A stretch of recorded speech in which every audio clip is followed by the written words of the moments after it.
A man and a nail had a conversation. The nail said, I have often wondered during my years sticking here in this panel what my fate is to be.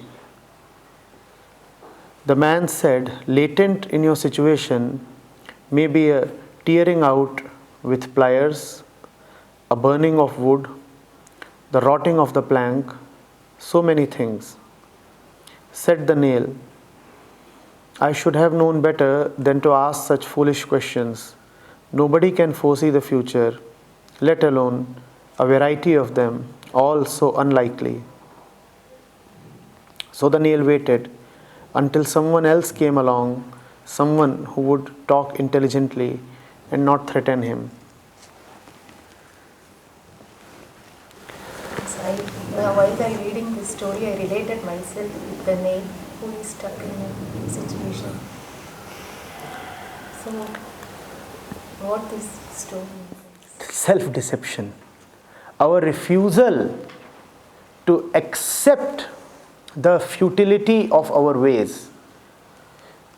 As long as you are a nail, as long as you have made yourself into a nail, as long as you look at yourself as a nail, which is again to say that as long as you are a nail, what else is your future?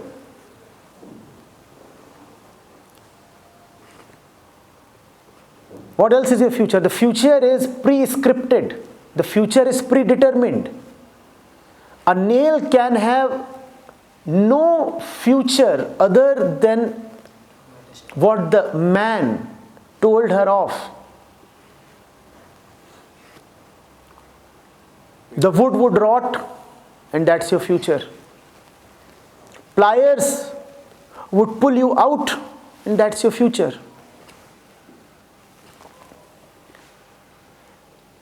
That's what you have lived as, and therefore your future is already ascertained. It is a dead end. You have shut down all possibilities for yourself. The way you have been living, it is already assured what your future is going to be. But the nail does not want to swallow the bitter facts of her life. So she says, oh, this man is so foolish. He is talking of unlikely things. I would rather wait for somebody else who comes to me and talks of things less unpleasant.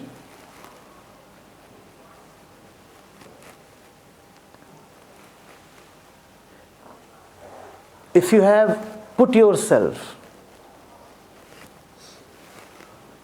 on a road that goes to Chennai, and you are determined to not to leave that road, if you are tied to that road, committed to that road, wedded to that road, is it not certain where you are going to reach?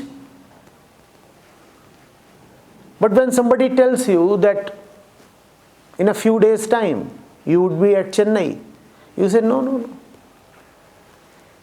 My great fulfillment is in Kashmir. Why do you say that I would end up being in Chennai?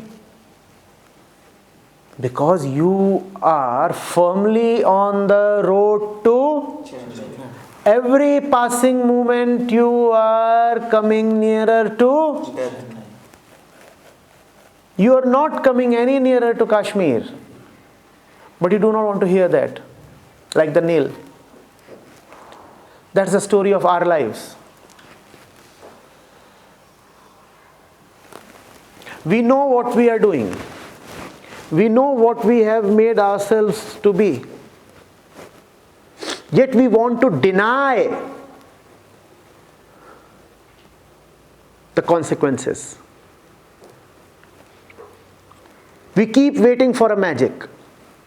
We keep believing that something suddenly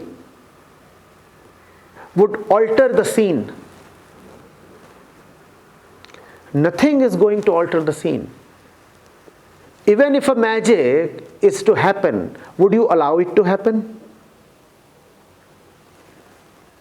Even if the road to Chennai is blocked for some reason, you will discover a detour. You will discover an alternate path because you are committed.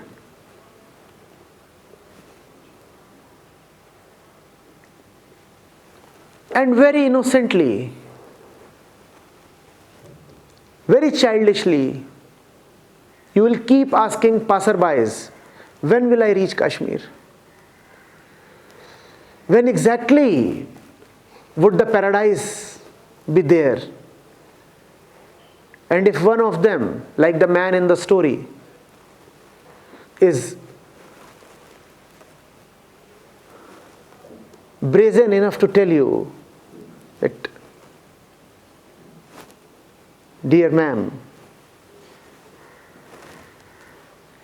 you are heading in quite the opposite direction. You retort like the nail. Ah, such a foolish one. We all are going down very, very well set paths. Therefore, our destinies are going to be no different from the millions and billions who have already walked down those same paths. Are you getting it? But we want to feel that we are special. We want to feel that the same road that took billions to their ruin would take us to bliss. Is that going to happen? If you look at the life story of your mother, it overlaps 70 to 80% with your life story till now.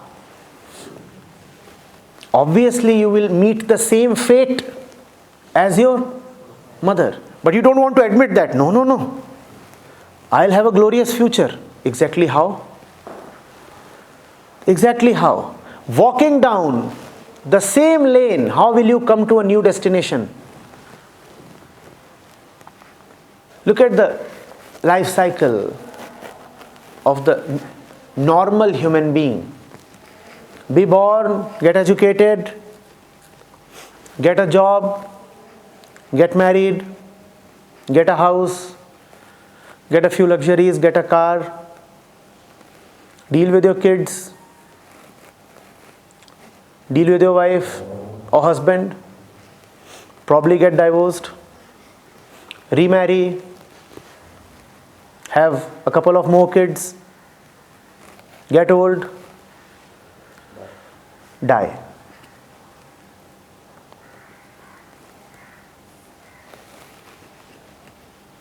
The holy 8-step process to death.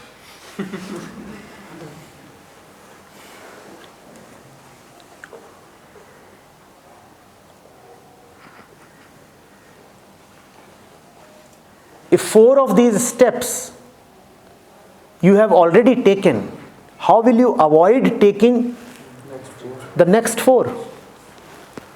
But you don't want to believe that. You keep asserting, no, no, no. Paradise. Paradise is waiting for me. So essentially what you're saying is, if you design ourselves to reach a certain destination, we are not going to reach anywhere else, whatever we think. If you are doing exactly what biology and society command you to do, then you will get exactly what biology and society want you to get. There can be no aberration to the rule. What does biology want you to do and get? Biology just wants you to live as a body that secures itself, secures the species, and begets offsprings for the furtherance of the species. That's all that biology wants from you. And if you have been living as a biological being, you will get no more than what biology determines for you. Mind you, biology has not determined liberation for you. Biology has determined only procreation for you.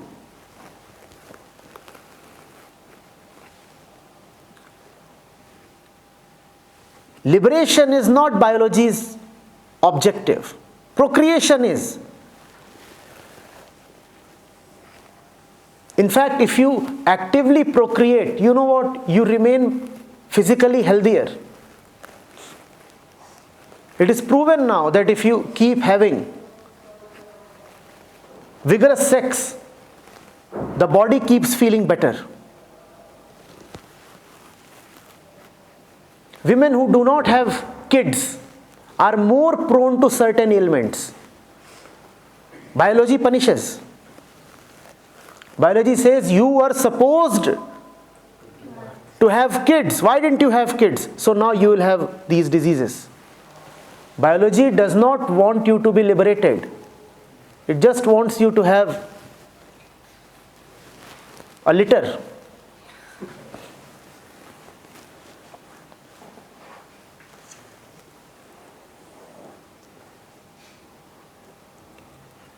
Living as biology, that's what you would get.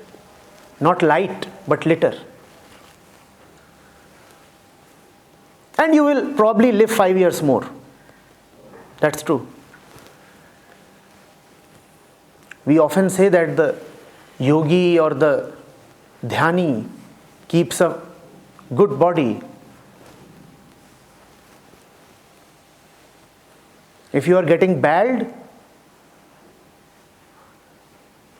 start having thumping sex. Biology would reward you. Many of your diseases would go away.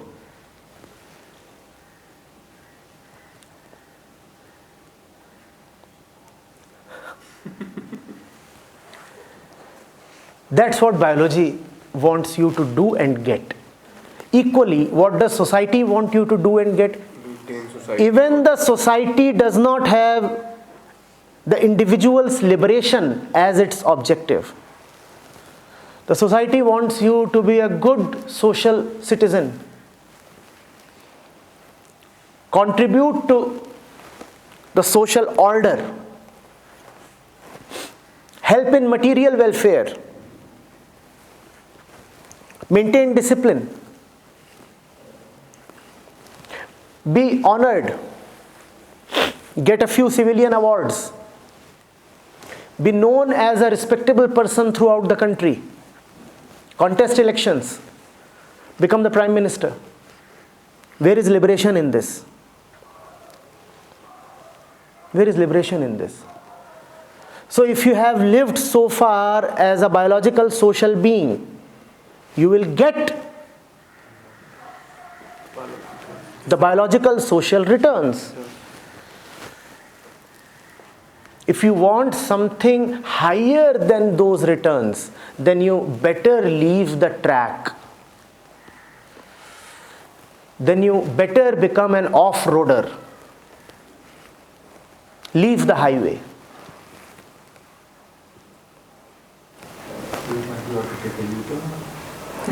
Don't take a U-turn, just get down the road.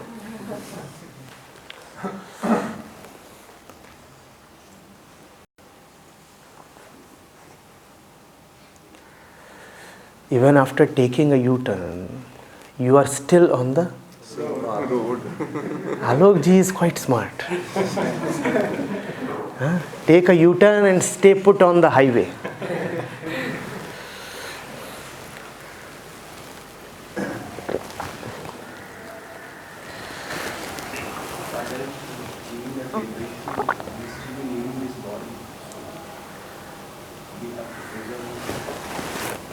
For how long will you preserve it? It already has an expiry date.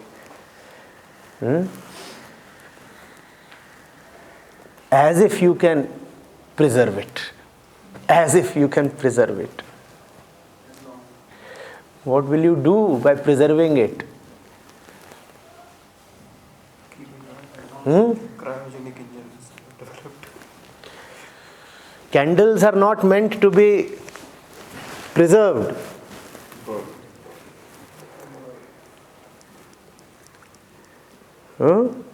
Preserve anything for too long and it becomes useless.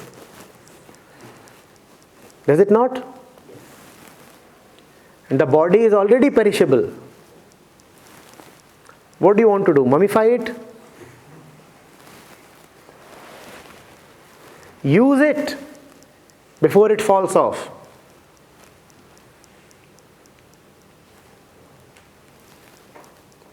You have limited time and limited opportunity. It's fun. It's a very, very thrilling adventure.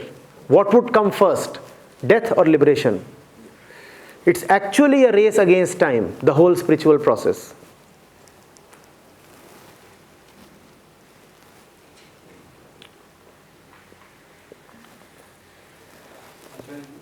Going back to the previous question. It's like competing with a train, racing with a train, running on the tracks with the train behind you. Win the race or die.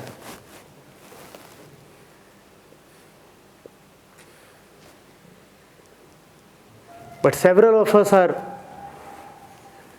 having a picnic on the railway track. We think life is there to good food, good wine, celebration, keeping good company, doing a bit of yoga on the railway track.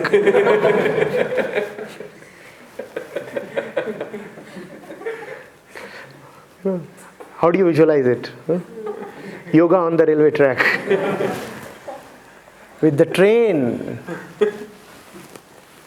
trying to warn you with whistles and everything.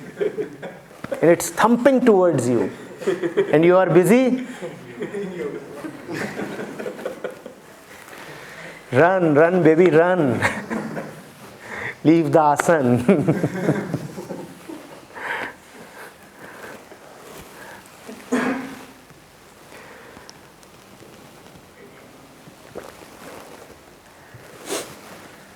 Cities on the railway track, apartments on the railway track, beds on the railway track. But still we don't have such a realization that time is so limited. That time is not limited. It's not that we do not see that time is limited. If you have to catch a train or a flight, you very well do see that time is limited. When others are dying in front of you, you do see that time is limited. It is only yourself that you consider immortal. Everything else is perishable. The train would leave, the flight would take off, but I would not die.